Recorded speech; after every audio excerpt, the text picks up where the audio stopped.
وعلیکم السلام ورحمۃ اللہ وبرکاتہ۔ اللہ رب العالمین خیر و عافیت میں رکھے۔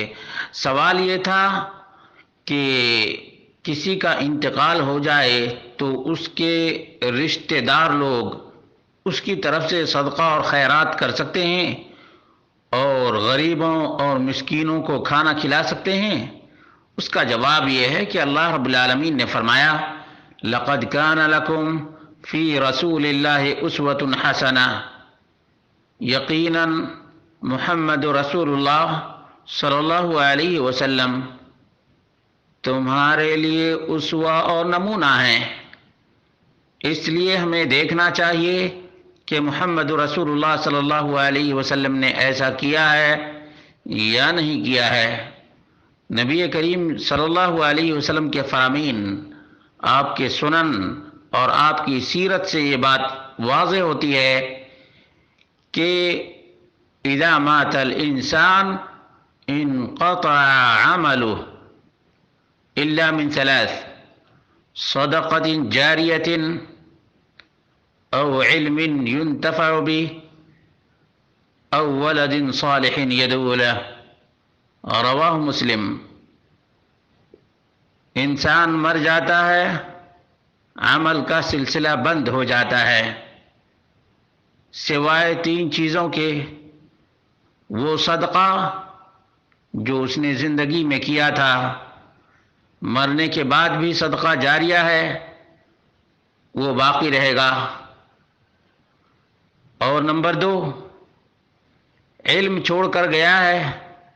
کتاب و سنت کا علم، عقیدہ صحیحہ کا علم،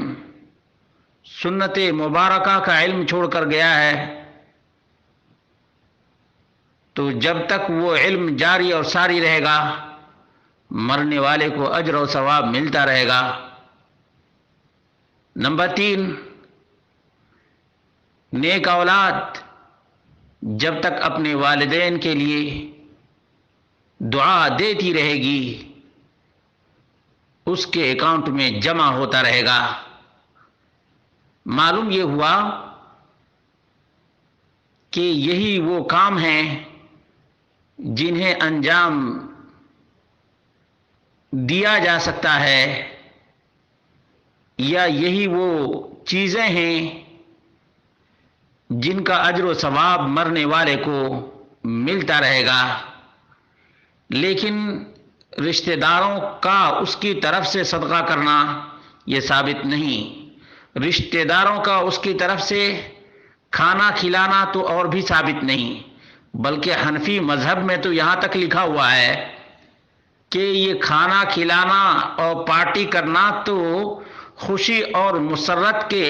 موقع پر ہوتا ہے، حزن و ملال یا وفات کے وقت نہیں۔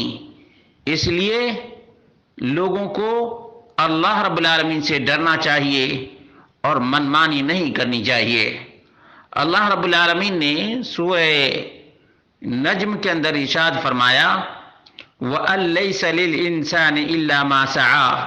انسان کے لیے تو صرف اتنا ہی ہے جتنی اس نے کوشش کی ہے، وَأَنَّ سَعْيَهُ سَوْفَ يُرَىٰ، اور اسی کی کوشش دکھائی جائے گی۔ معلوم ہوا کہ رشتہ دار لوگ اگر پارسل کرنا چاہیں تو نہیں کر سکتے ہیں، اور آج تو بہت سے لوگ کسی کے مرنے کا انتظار کرتے ہیں، مالدار مر جائے تو زیادہ کھانا کھانے کو موقع ملے گا اور طرح طرح کے آئٹمز کھانے کے مواقع فراہم ہوں گے۔ اس لیے میرے بھائیوں، ان رسوم و رواج کو ختم کرو، اور نبی مکرم صلی اللہ علیہ وسلم نے جس طرح سے میت کے گھر والوں کے لیے عزیز رشتہ دار کو کھانا بنا کر کھلانے کا حکم دیا ہے، ان کو کھلاؤ، ان کو 3 دنوں تک اجازت ہے، لازم اور ضروری نہیں ہے۔ لیکن